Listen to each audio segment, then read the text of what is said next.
Thank you so much, sir. On behalf of the INPR department, we welcome you all once again. Telangana రాష్ట్రాన్ని అభివృద్ధి పథం అంటూ రేజింగ్లోకి తీసుకెళ్లే భారతదేశంలోని నంబర్ 1 స్థానంలో నిలబెట్టే ప్రయత్నంలో అహర్నిశాలు నిరంతరంగా శ్రమిస్తున్న మన dynamic honourable chief minister Shri Revanth Reddy Telangana గారికి hearty welcome, and we request him to please come forward and address the gathering. Telangana పాలిటిక్స్కి ఒక కొత్త ఎనర్జీ అండ్ మరియు strong decision making this shows democratic leadership.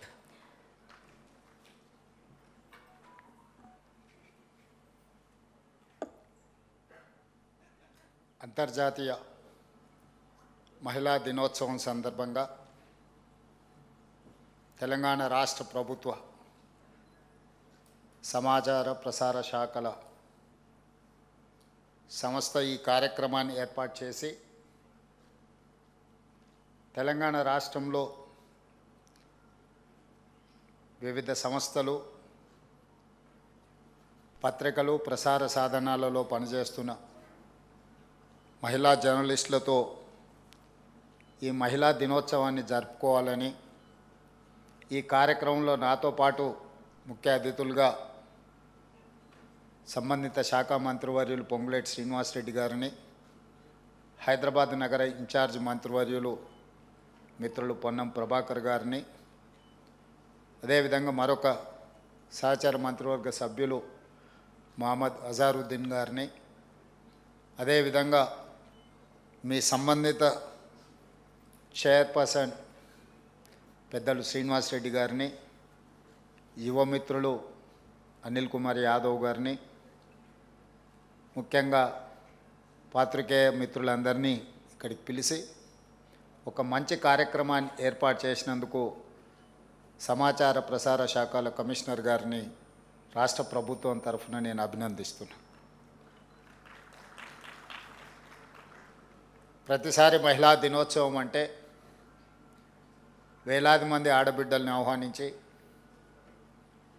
ఒక కార్యక్రమాన్ని ఏర్పాటు చేసి రాష్ట్ర ప్రభుత్వం చేపడుతున్న సంక్షేమ అభివృద్ధి కార్యక్రమాలతో పాటు స్వయం సహాయక సంఘాల పేరు మీద రాష్ట్ర అభివృద్ధిలో భాగస్వాములైన మహిళలందరినీ వాళ్ళ చేతి వృత్తుల నైపుణ్యాన్ని ప్రదర్శించే కార్యక్రమాన్ని గత 2 సంవత్సరాలు రాష్ట్ర ప్రభుత్వం తీసుకోవడం జరిగింది. ఈసారి మంత్రివర్యులు శ్రీనివాసరెడ్డి గారు ఒక సూచన చేసింది. ఈ మధ్యకాలంలో జర్నలిస్టుల గుర్తింపు కార్డు కానీ మిగతా అంశాలు ప్రస్తావించినప్పుడు మహిళా జర్నలిస్టుల గురించి కూడా చర్చ వచ్చింది.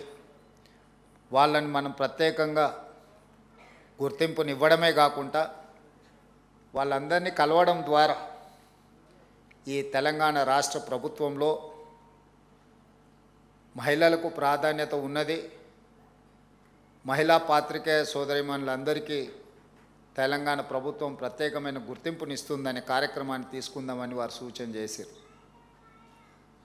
ఈ దేశానికి రాష్ట్రపతిగా, ఈ దేశానికి ప్రధానమంత్రిగా, ఈ దేశానికి లోక్సభ స్పీకర్గా, వివిధ రాష్ట్రాలకు ముఖ్యమంత్రులుగా, పార్టీకి మహిళనే అధ్యక్షురాలుగా, ఈ దేశంలో ఏ పదవైనా మహిళలకు ఇచ్చిన రాజకీయ పార్టీ కాంగ్రెస్ పార్టీ.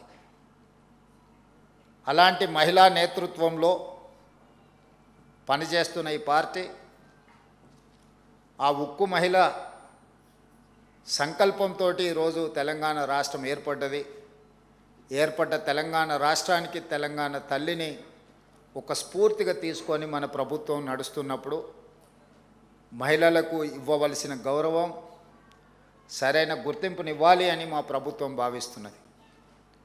అందుకే ఈనాడు మంత్రివర్గం నుంచి మొదలు పెడితే మహిళా అధికారుల వరకు, ఎస్పీలు కావచ్చు, జిల్లా కలెక్టర్లు కావచ్చు, వివిధ శాఖలకు ప్రత్యేక అధికారులను కావచ్చు, ఎక్కడ ఏ అవకాశం వచ్చినా పోలీస్ శాఖ కానీ వివిధ శాఖలకు మహిళా అధికారులను నియమిస్తూనే వస్తున్నాం. నాకంటే జర్నలిస్టులు మీరు ఆ లెక్కలను ఎప్పుడైనా చూడొచ్చు.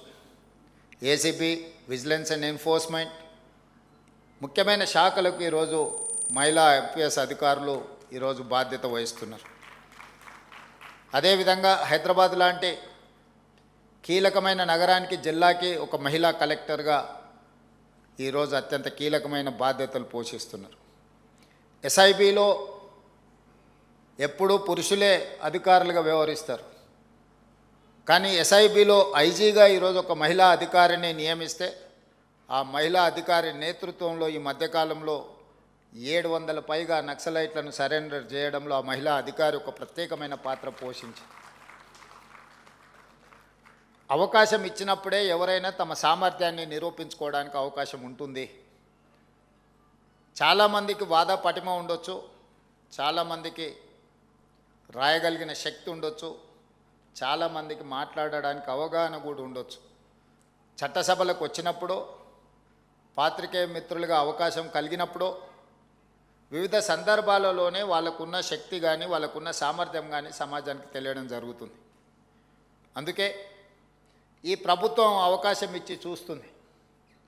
అవకాశాన్ని సద్వినియోగం చేసుకున్న వాళ్ళు ఉన్నత శిఖరాలకు ఎదగడానికి అవకాశం ఉంది. అందుకే ఈనాడు ఇందిరమ్మ ఇల్లు ఇచ్చిన మహిళల పేరు మీదనే ఇచ్చినాం. ఆర్టీసీ బస్సులో మహిళల ఉచిత ప్రయాణం గురించే మనం మాట్లాడుకుంటున్నాం.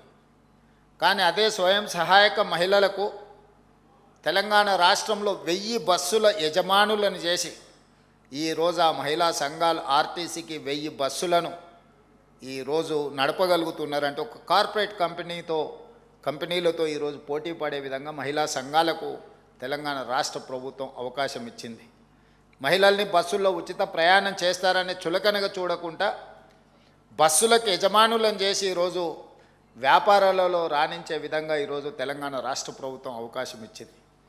రెన్యూబుల్ ఎనర్జీ, సోలార్ ఎనర్జీ గురించి మాట్లాడితే ఎప్పుడు కార్పొరేట్ దిగ్గజాలైన అదానీ, అంబానీ ఇలాంటి సంస్థల గురించే మనం మాట్లాడుకుంటూ ఉంటాం. అందుకే స్వయం సహాయక సంఘాలైన మహిళలకు ఈరోజు 1000 మెగావాట్స్ సోలార్ పవర్ ఉత్పత్తి చేసి మన విద్యుత్ శాఖతో ఒప్పందాలు చేయించి ఈరోజు 1000 మెగావాట్ల సోలార్ విద్యుత్ ఉత్పత్తి చేసే యజమానులుగా ఈరోజు స్వయం సహాయక సంఘాలను ఈరోజు మనం యజమానులుగా మార్చడం జరిగింది. అదే కాకుండా ఈరోజు మనం ఏదైనా వస్తువులు కొనుక్కోవాలనుకుంటే ఆన్లైన్లో అమెజాన్ ప్లాట్ఫామ్ మీద కొనుక్కుంటున్నాం.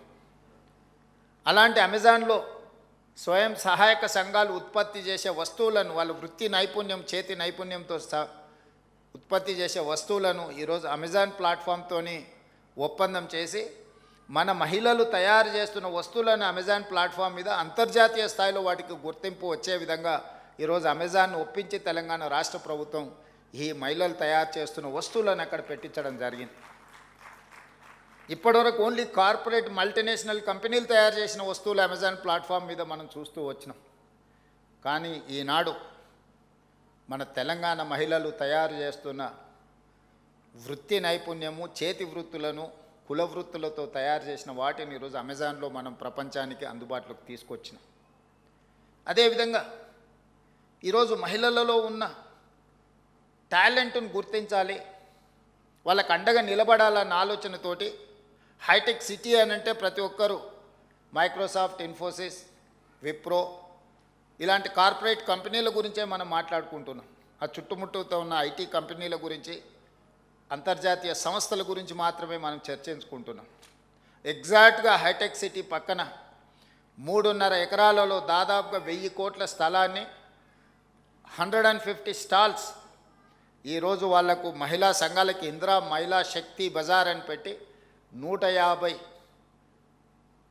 షాప్స్ని అక్కడ పెట్టి తండాలలో, గూడాలలో, మారుమూల పల్లెల్లో మహిళలు ఉత్పత్తి చేస్తున్న వస్తువులను అక్కడ అమ్మకానికి అవకాశం కల్పించి ఈ ఐటీ కార్పొరేట్ దిగ్గజ కంపెనీలతో పోటీగా ఈరోజు అంతర్జాతీయ స్థాయిలో అక్కడ ఒక వేదిక కల్పించినాం. ఈరోజు వాళ్ళలో ఉన్న నైపుణ్యాన్ని గుర్తించాలి, ఆ లోకల్ టాలెంట్ని గ్లోబల్ టాలెంట్గా తీర్చిదిద్దడానికి ఈరోజు హైటెక్ సిటీ పక్కన మహిళలకు ఒక గొప్ప అవకాశం ఇచ్చినాం. ఇలాంటివి ఎన్నో ఎక్కడైనా ప్రపంచ దేశాలు, అభివృద్ధి చెందిన దేశాలను చూడండి. మీరంతా senior journalist and working journalist, మీకు విశ్లేషించే విచక్షణ పరిజ్ఞానం మిగతా వాళ్ళకంటే కొంచెం ఎక్కువనే ఉంటుంది. ఏ దేశమైతే ఆర్థికంగా ఎదిగిందో